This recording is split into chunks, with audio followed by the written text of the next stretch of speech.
every one of these interventions is, of course, different from every preceding one. This is unique in a number of ways.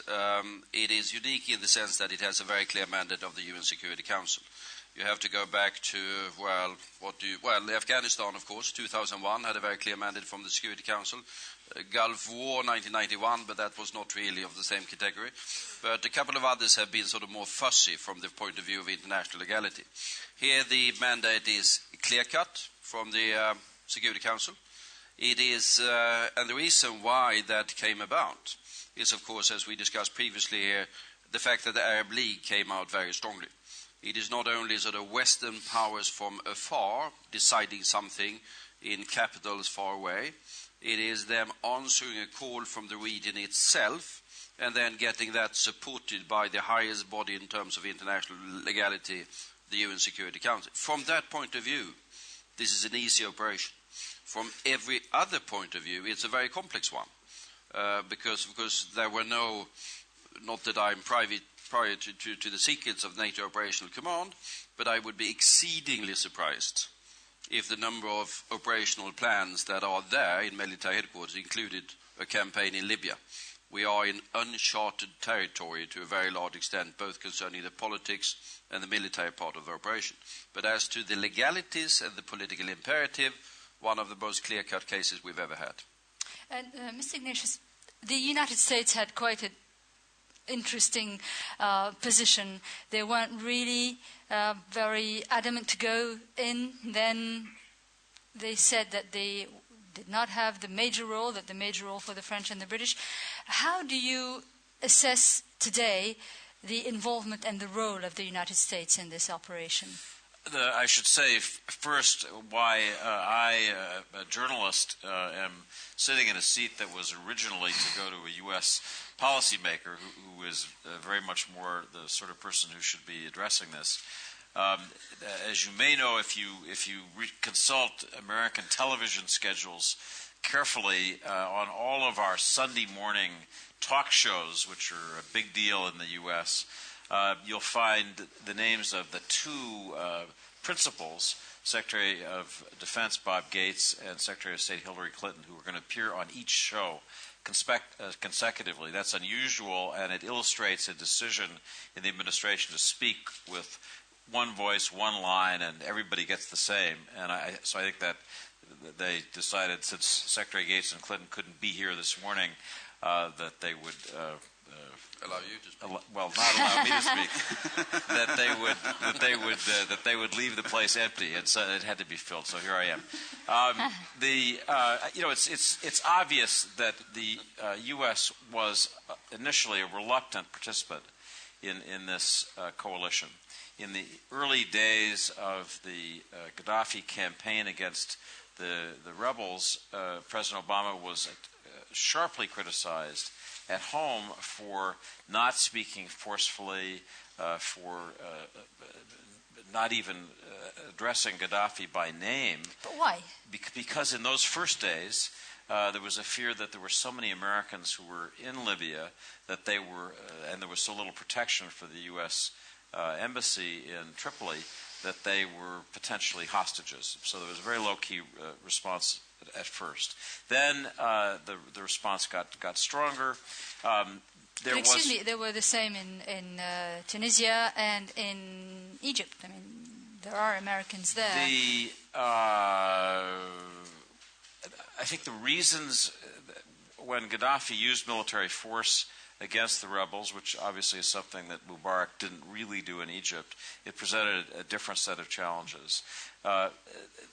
From the first, there were sharp warnings from Secretary of Defense Bob Gates, who's very skeptical of this, that the proposals that were being offered for how the U.S. and its allies could intervene, in primarily the no-fly zone idea that was adopted, should not be seen as antiseptic, simple operations, that these were complex military operations, that if you're going to impose a no-fly zone, that means you're going to strike militarily at the other country. That's how this process would begin.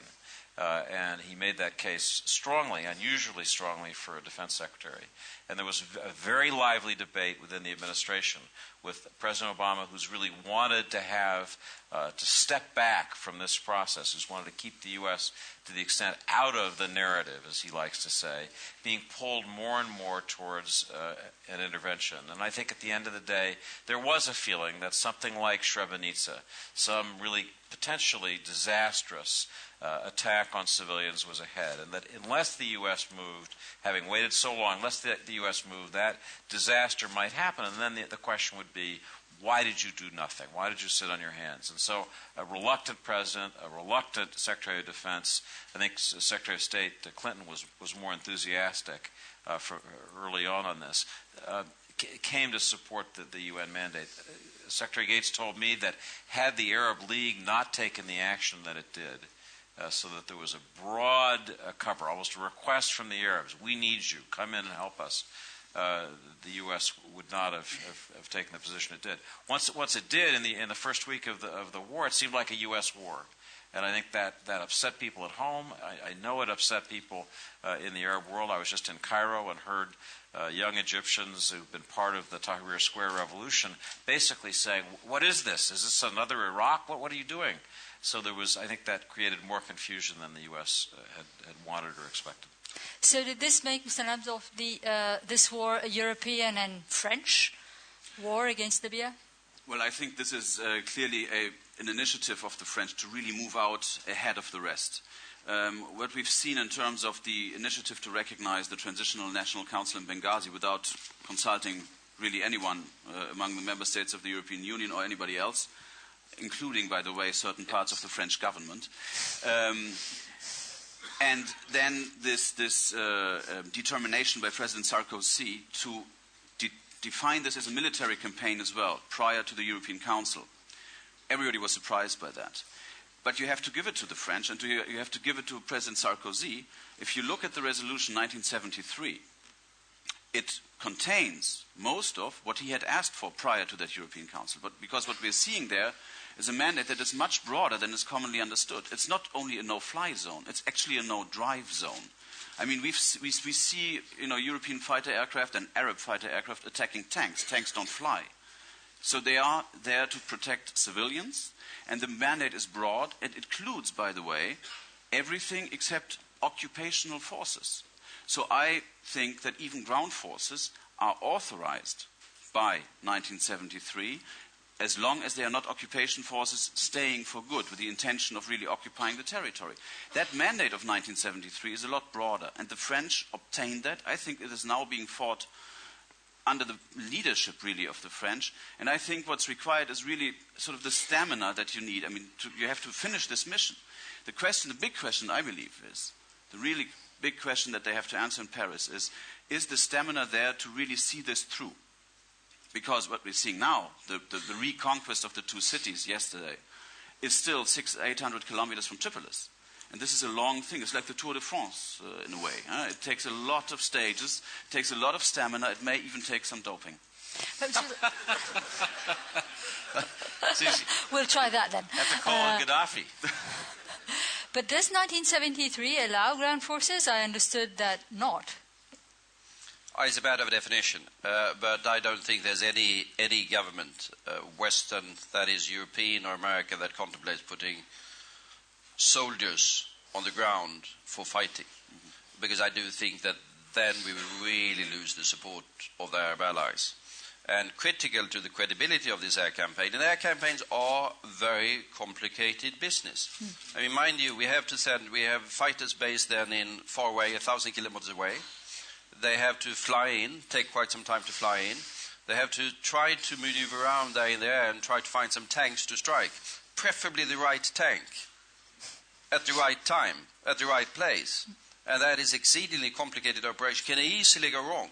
I saw in the news this morning there were 7 dead from a NATO airstrike in Afghanistan. We know the political consequences of that. So we have to concentrate on getting the air campaign right, not do it wrong, easily done. And then we have to concentrate on the transition to the decisive political phase. I mean, we've learned that air campaigns, they don't in themselves necessarily produce the political outcomes we seek. They are one part of the arsenal of different means that we can deploy in order to achieve something, and the political part is the decisive, the most difficult. And I think a lot of the intellectual energy in the different capitals now, prior to the London conference on Tuesday, is starting to be deployed towards where do we go in terms of the politics of the Libya operation, the politics of Libya in the post-Gaddafi scenario and during the Gaddafi still being there period, which could be anything from 2 minutes to God knows what, to start to prepare sort of reconnaissance of the political terrain and all of those things. That's where the Schwerpunkt, as you would say, should be now. I totally agree with what you're saying, and I think this post-Gaddafi thinking needs to take place. But the point I was making is we're not there yet. I mean, we are clearly not in a post-Gaddafi Libya for the time being, no, and air support, air strikes alone are not going to turn the tide by themselves. No, but what we are now in the situation where we are rapidly approaching the situation where I think that we will have a coherent and clear chain of command. Mm-hmm. That's NATO. I mean, this is something for grown-ups, in the sense that you really need the command and control structure that can run such a sophisticated operation. And whether you like it or not, there's only one available. So then the military campaign will be parked there and conducted there. Then we need to start to focus on the next stage and hopefully be somewhat prepared for the next stage before it arrives. Because you need to be, in terms of politics, you need to be preferably somewhat ahead of, or at least try to be ahead of the game. Normally, as we know, we never are, but it can at least have the ambition to be. To be trying to come up with the strategy, the strategic plan after hostilities have begun, which is essentially what you're describing. Yeah. That's not an ideal military situation. I'm glad that the ministers will be meeting on Tuesday to talk about what the goals of this operation are. But I think that's part of what gives everyone pause.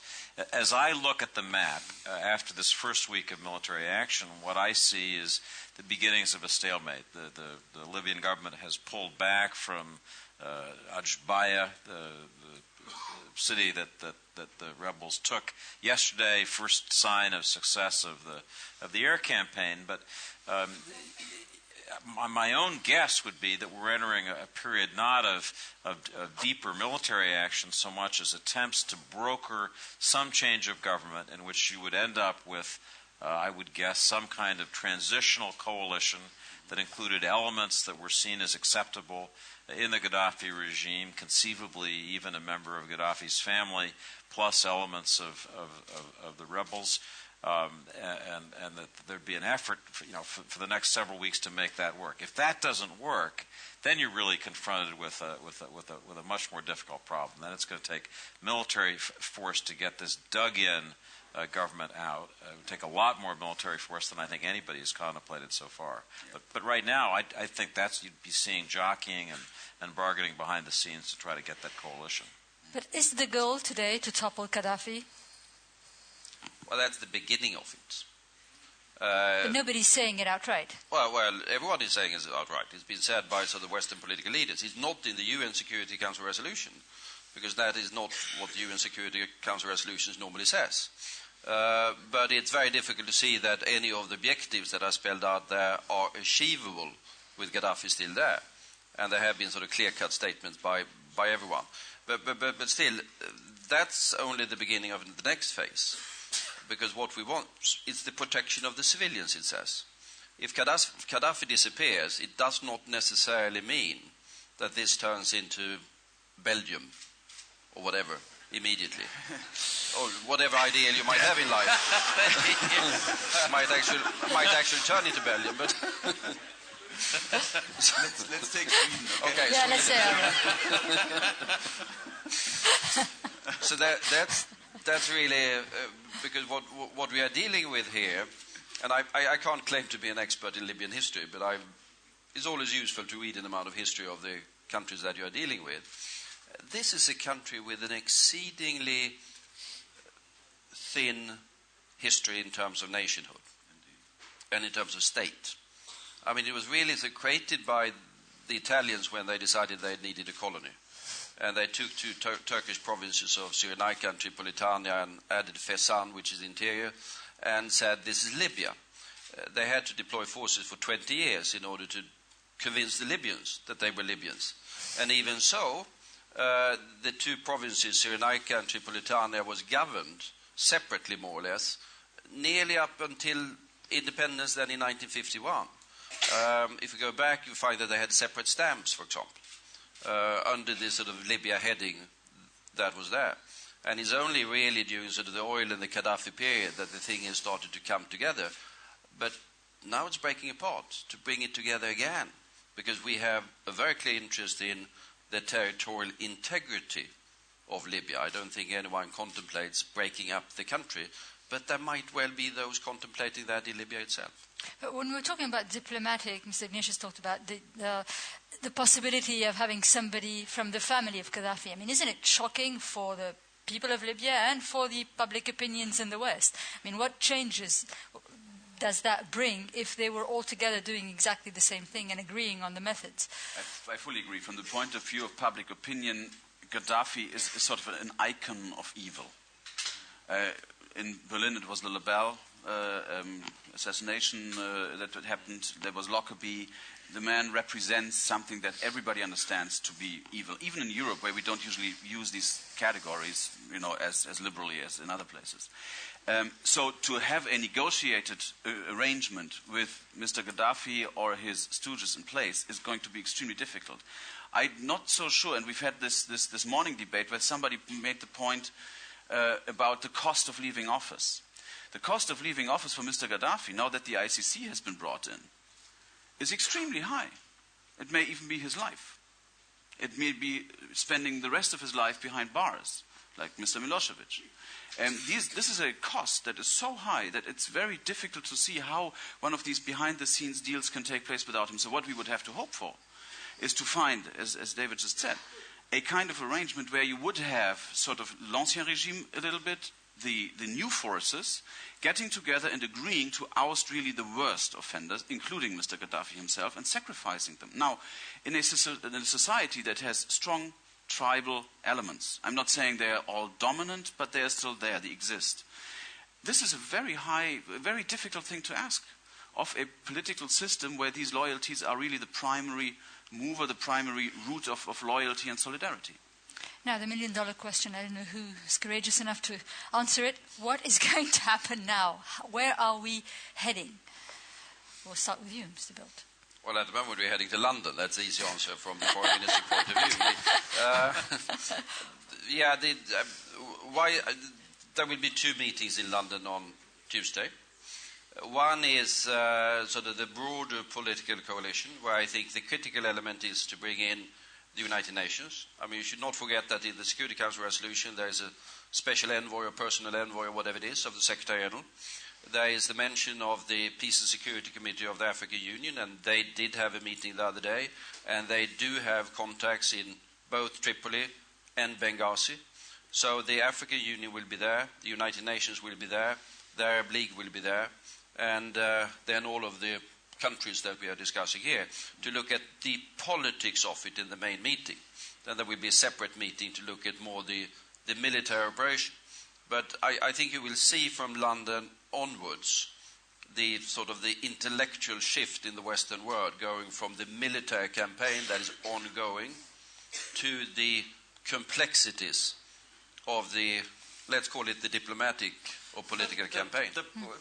We're moving from an initial military phase, taking out the capability to fly an air force effectively, into a political military campaign that will have elements of diplomacy, probably elements of operation in the shadows, making contact with this one and that one, and exploring this possibility and that. We've mentioned the Arab League, and I think that's one of the most puzzling and interesting aspects of this. From the American standpoint, I think the reason that President Obama finally came around to endorsing this was because it had GCC and Arab League support. And there was the hope that, as in the 1991 coalition against Saddam Hussein, you'd have Arab and U.S. and European troops fighting alongside in a common battle that would bring people together and would be a unifying force in this period of great instability. I think for some of the conservative regimes in the Gulf that were under a lot of popular pressure, there was a thought, gee, if we're active in supporting the rebellion against Gaddafi, who's widely disliked in the Arab world, that will be good for us with our publics. And so I think there was a movement in the Arab League to come along with this. Once the war started, there was a lot of anxiety among Arab League members about what it actually looked like to have U.S. planes bombing. That wasn't really what people had in their minds when they signed up. So you began to see defections. Amr Moussa, the head of the Arab League, now presidential prospect in a new Egypt, was suddenly concerned about what this might look like. They managed to patch the Arab side of this back together by the end of the week so that you have several Qatari planes, I think, actually in the air. You have a promise of planes to be deployed by the United Arab Emirates. So you have at least two Arab states that actually have skin in the game, to use the At some point, Jordan seemed to be ready to do something, and what happened? Last night, among people who were following this closely, Jordan was still in the maybe camp. Jordan, in the last few days, as we know, reading the newspapers, has got a few problems at home to worry about, like neighboring Syria. But so I think that there's this somewhat shaky Arab coalition, but you could argue it's still strong enough to give at least a veneer of a broad-based coalition to this effort. To go back a little bit to the military aspect of it, I mean, there are lots of questions about who is arming the opposition. We're talking about maybe Egypt, maybe other Arab countries, or maybe the West. Do we have any idea if that could be true or not? And if it is known, what effect could it have on the Libyan public opinion, on the Arab public opinion, and on the European and Western public opinions? Well, let me say that I totally agree with Karl that there is no willingness among the members of the alliance to deploy ground troops, both for domestic and for foreign policy reasons. So there needs to be some other military force that does the job between now and what we call the post-Gaddafi time. Which could be long. We don't know how long it's going to be. We don't know how long that is going to be. That's why I'm a bit reluctant to just speak about the post-Gaddafi era. That's still a very, very, as I said, stamina and determination are now required. And so my hope is, I mean, if you look at the Western military options in this, one is high-altitude operations. There's close air support as well as a possibility. But you need people on the ground to do it. And if you need people on the ground to move to a post-Gaddafi era, when you take the fight to Tripolis, you have to have a force there that can actually fight the regular security apparatus of Colonel Gaddafi. And so I would hope that some arms are flowing to the rebels. I would not want to see anybody's fingerprints on that, but I would certainly hope that this is happening. Because if you look at how they are structured, how they are trained, and how much experience they have, you will find no structure, no training, no experience. So the very least they need is the means to actually, carry out this fight. If we arrive at a negotiated settlement along the lines that David alluded to, i.e. Gaddafi goes, there's going to be a mixed kind of post-Gaddafi government, and it doesn't take a fight, all the better. But we don't know whether we can get there. Okay, now, if anyone from the audience would like to ask a question, please. Yes, but please introduce yourselves first. Madam? Thank you. Mia Doornaert, advisor to the Belgian Prime Minister.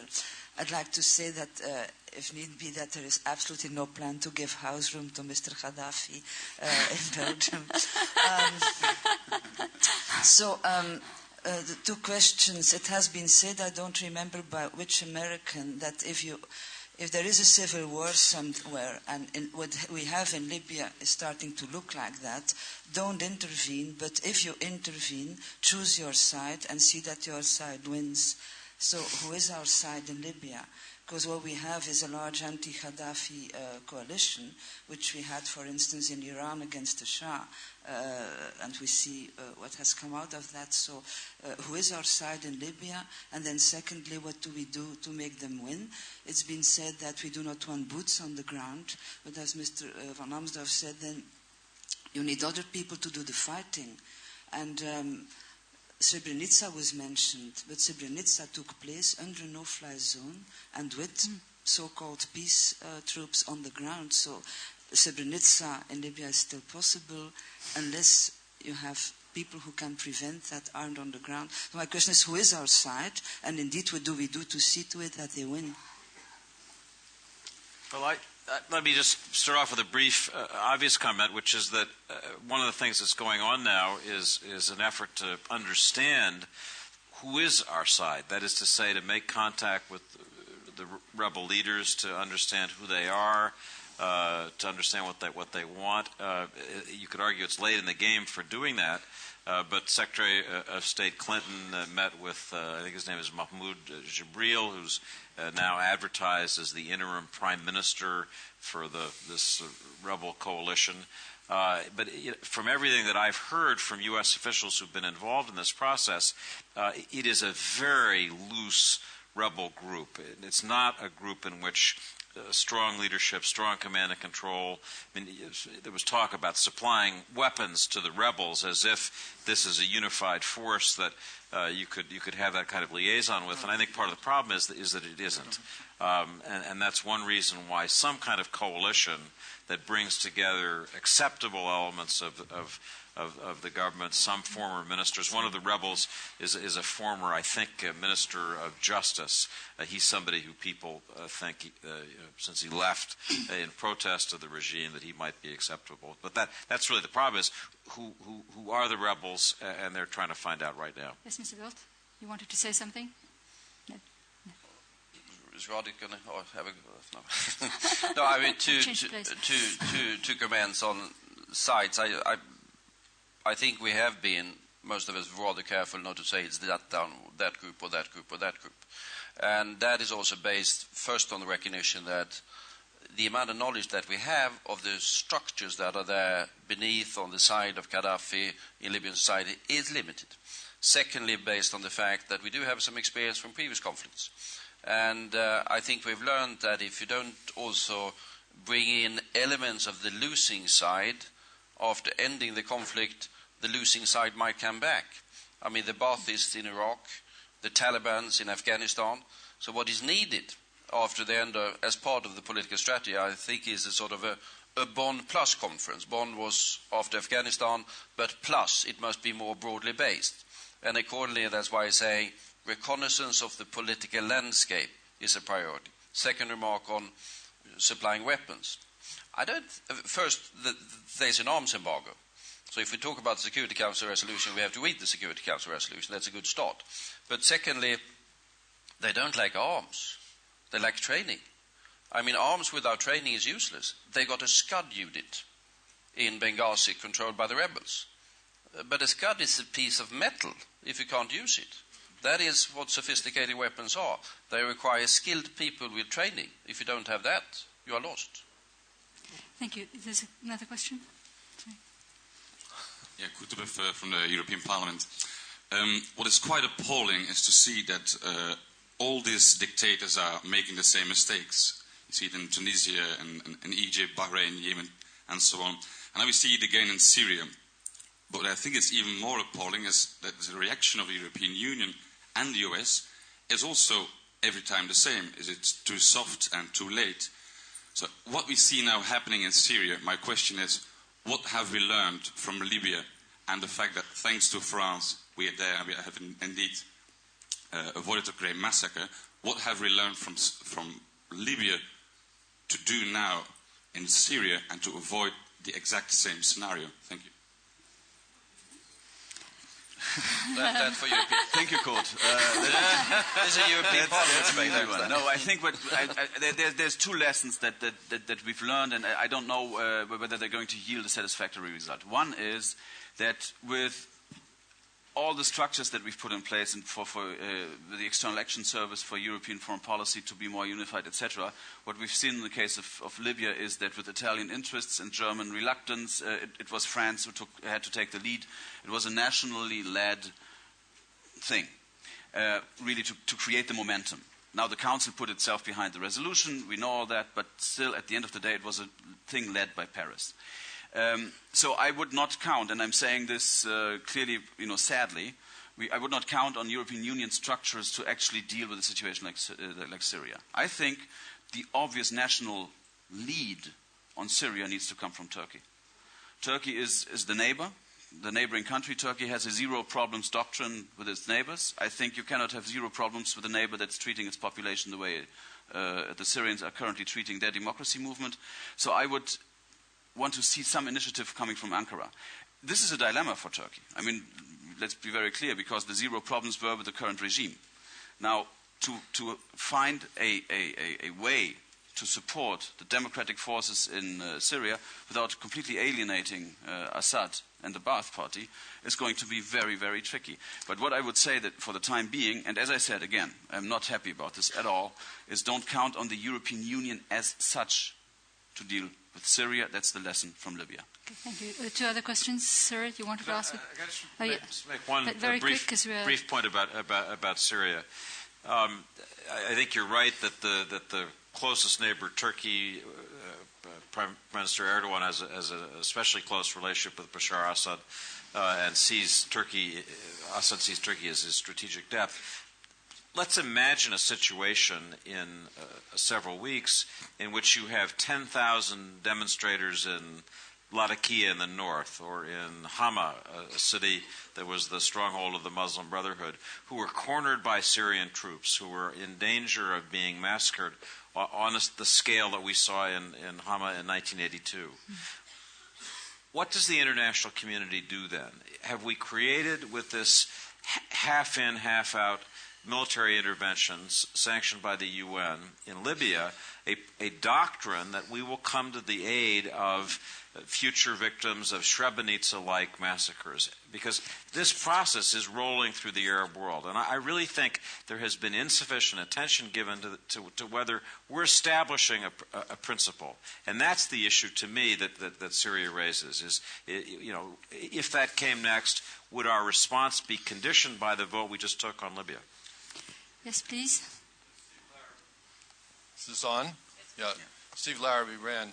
Let me pick up where David left off, because it seems to me that there's a disconnect and a contradiction between our political goals in Libya, which are, according to the President of the United States and to Baroness Ashton yesterday, to get rid of Gaddafi, and the means that we are willing to employ so far to do that, and the resources. And it's quite clear, as we've said, that the no-fly zone is not going to get rid of Gaddafi, and then you are likely to have, as David suggested, a stalemate. So how do you get then from that particular point where we are today to any kind of post-Gaddafi scenario? Because it's quite clear that Gaddafi himself is not going to just abdicate and get out on his own. Secondly, just quickly, I'm somewhat I don't think that the French role in this has been as positive as you, Mr. Lambsdorff, have suggested, because in fact that has been, in my view, dictated primarily by domestic concerns on Sarkozy's part, and there was not very much coordination and consultation in the French role, which does not, I think, set a very good precedent. Well, let me answer on the French point perhaps first.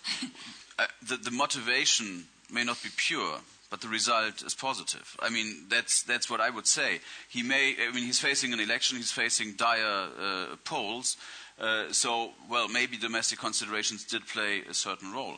And they didn't do everything perfectly. I mean, I think it was just flabbergasting not to invite Turkey to this meeting at the Elysee. A major mistake that created lots of problems inside NATO afterwards. So I'm not saying that their role is perfect or that every aspect of their motivation is pure. But I think without French lead, we wouldn't be discussing a post-Gaddafi Libya today. We would discuss, is Benghazi the new Srebrenica? And I think for that alone, he deserves credit. Mr. Bildt? I think it has been touched upon that we need to also broaden the picture. As we now go deeper into the Libyan operation, which we will have to do in the more complex phases, we must not lose sight of the even greater strategic challenges that we have in the region. Syria, Libya is not necessarily the most significant of the countries in the region, to put it in the mildest possible terms. Gaddafi is a unique person, but Libya not necessarily the center of gravity. Syria controls the Levant. That's Lebanon. That's Iraq. That's a relationship with Israel. That is also from the Turkish point of view exceedingly important. Diverse society, ruled by a minority. Complex history, as we are aware of, with lots of violence within memory. Algeria controls the Maghreb. We haven't heard very much of that, but I mean, I need not say more about the significance of Algeria and what might happen there. And then Bahrain, this small, rather nice, by the standards of the Arab world, one of the more decent places, but with the sectarian tension that there's a rise of escalating and then contaminating the entire Gulf region in a sort of sectarian conflicts with the Saudis and the Iranians, rightly or wrongly, seen as in a conflict that then extends into Yemen and extends into the more sensitive areas of Saudi Arabia. Those are the true challenges that we might be facing. On Syria, I say that I happen to know that the Turks have been there on high political level since several weeks ago, saying to President Assad, these are the things you have to do, and you have to do them fast in order to open up. And he has done, if you see what he said during the last few weeks, he has said rather remarkable things if you look at the history. But the question is he behind the curve as well? And that might well be the case. And what do we do then? Thank you. Another question? Sorry. Yes, sir? Yes? Yes, hi, Steve Erlanger from the New York Times. I wanted to ask you, I find, David, separately, you are two Democratic politicians, and there's a kind of cynicism in the room which I find quite extraordinary. There's a sort of democratic deficit about this war. There's a no-fly zone passed by the UN, which the Arab League thought was a no-fly zone, and probably many publics thought was a no-fly zone, but suddenly we're at war to the end. The UN resolution says quite clearly there's an arms embargo. David Cameron says there's an arms embargo that covers the whole country. People are talking about sending in arms. People are talking about sending in troops. Carl said there's supposed to be no troops, but there's a difference perhaps between occupation and taking out Gaddafi. I mean, if this is a regime change war, why not say so clearly, and why not put real resources behind it? I thought after Iraq, we kind of learned that you don't slip in to major wars without consequences, with thinking them through, without at least more discussion with your democracies. The United States changed its position in 27 hours. Lots of people fumbled. I agree, it's very nice to save the people of Benghazi, but as our Belgian friend said, in whose interests, for whom, who's our opposition, who are we supporting, what do they want? The East was the source of a Muslim Brotherhood rebellion against Gaddafi in '93. What do we know? But we're going to war, as you say, for a country that's not very important. David Ignatius? When Egypt is the big enchilada, and we see things going on in Syria, and we put the West really on the table here, but I don't have the sense we've thought it through very well. Thank you. Well, I think, Steve, you've encapsulated the doubts and anxieties that are felt. Just read the U.S. press. I think the anxiety about this is stronger in the U.S. right now than in Europe. It wasn't well thought through. The goals still are not well stated. how it will end. The crucial question that you want military planners to have addressed is, as near as I can tell, undefined. I've thought that the basic lessons about Iraq that you would assume would have been burned into policymakers in the United States most of all, but everywhere. It's how easily and quickly they're overlooked. It's just amazing. So how far are we ready to go, Mr. Bildt? What do you think? In Libya. In Libya, do we want to? Can we oust Gaddafi? Do we want to do it? How long do we? Can we stand a war?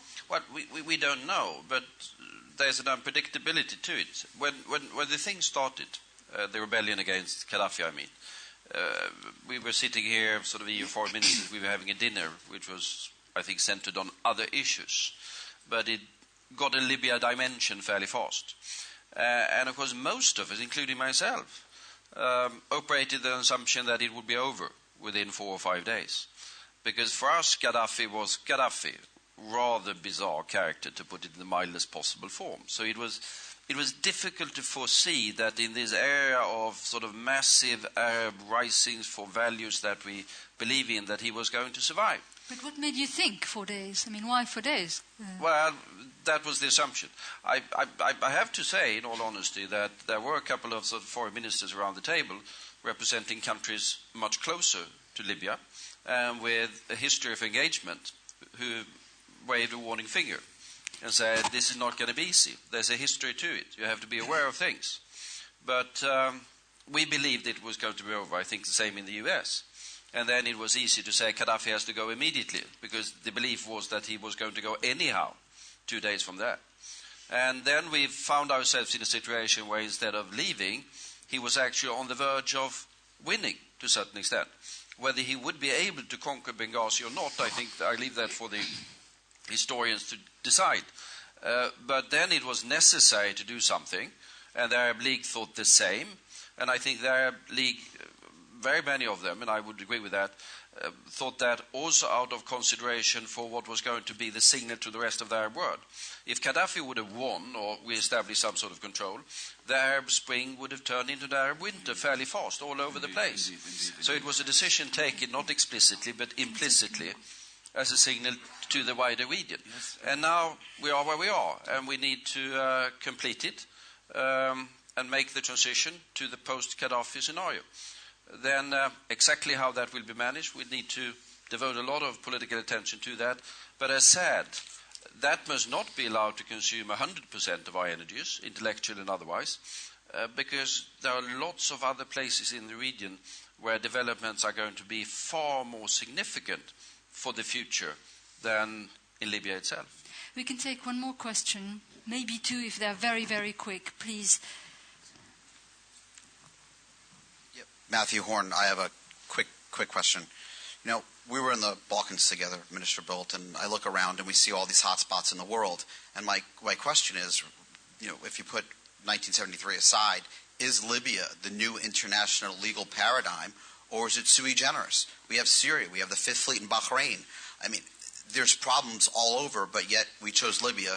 We saw Srebrenica together. I mean, there's a lot of problems, yet we chose Libya, but is it the new paradigm, or is it sui generis? I mean, that's, I think, the bottom line.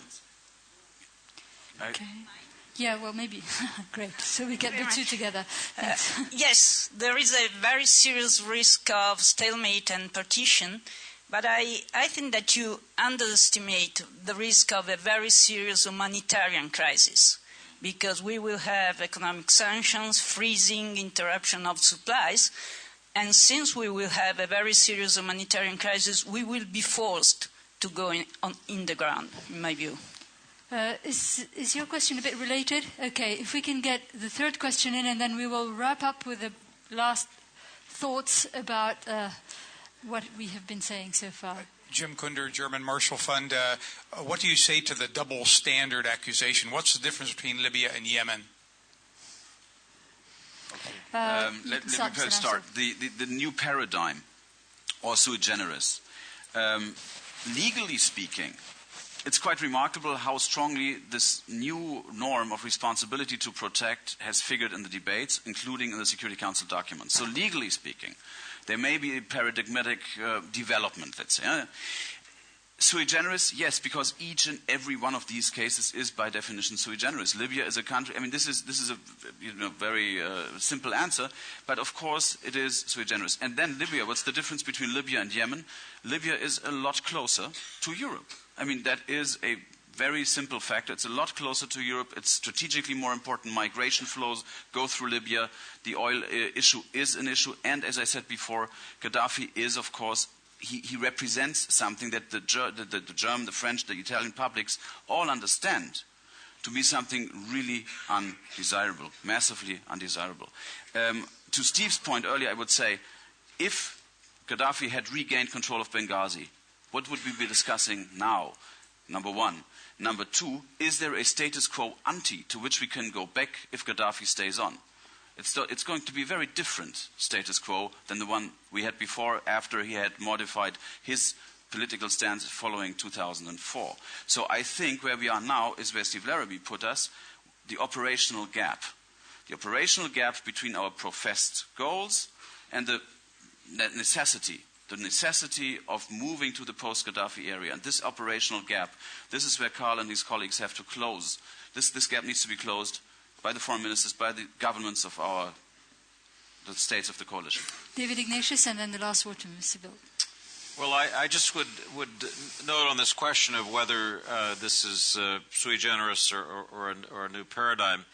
One thing that I've seen looking back over the last several decades is the power of the weak. That is, say, of weak groups within a country, of weak opposition movements, in the expectation that if they stand up against authoritarian governments, they will be rescued by the international community. And to be honest, we saw some of this in Bosnia. We saw some of this in Kosovo. I've seen this over and over in Lebanon. There's a tendency to start fights that you can't finish in the expectation that the international community will be there in some way to rescue or protect you. And I think that's a question people need to have much more clarity about, because we're entering a period in which this wave is cresting across a whole region of the world. And the last thing I would think that Europe and the United Nations as a whole would want to do is make a commitment to intervene everywhere. I mean, that would be the antithesis of what this period ought to be about. Carl Bildt, can we intervene everywhere? And what can we do? No, we can't. And this takes us back to discussions quite some time ago in European history. If you remember, or I don't remember, but I've read about it, 1956 Hungarian Revolution. It was alleged, and there was a vivid debate after the Soviet went in and crushed the Hungarian Revolution, whether the freedom fighters of Budapest had been led to believe by, I think it was Radio Free Europe at the time, which was run by the CIA, whether they had been led to believe that there would be Western military intervention, and that had led them to do things that had made it easier for the Soviets to actually crush them. I mean, that led to a certain amount of reluctance, perhaps too much of reluctance afterwards, by Western forces to say something concerning what was happening in the Soviet Union, because we feared that we would say things and we wouldn't be able to deliver at the end of the day. 1968 Czechoslovakia. If you look at the statements coming out of the Western governments when things happened there, extremely, extremely careful. Now we are in a completely different paradigm concerning the rhetoric that is used. I saw a statement by a rather prominent Western leader, I think yesterday or the day before yesterday, which promised things that are well beyond anything we would even contemplate to deliver in terms of support if things happen. We need to sort of align, difficult to do in this Al Jazeera time, because these are Al Jazeera revolutions driven by the media, more Al Jazeera than Facebook, as a matter of fact.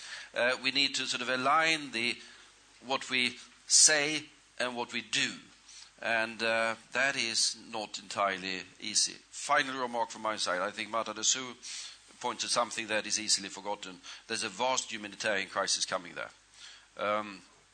because the Libyan economy has ceased to exist for all practical purposes. And there's 6 million people there. And they probably have some reserves, so they can go on with the money for quite some time. But the bakeries were run by the Egyptians, and most of them have left. And most of the other things were run by the Chinese or the Turks or whatever, and they have also left. And that means that there will be no bread. And there will be no other things for a couple of million people, including in areas perhaps controlled by Colonel Gaddafi. What do we do then? Something must be done then. What can we do? Well, we can't have, stay at that. Well, the Security Council resolution, different elements to it. It does talk about delivering humanitarian aid. So then the UN, any different agencies, must be mobilized in order to help that. And protected. So there you have ground troops. You can't send... Normally, when we have a dialogue from the EU side with the UN about this. The UN humanitarian people are extremely keen not to have troops in the vicinity of what they do.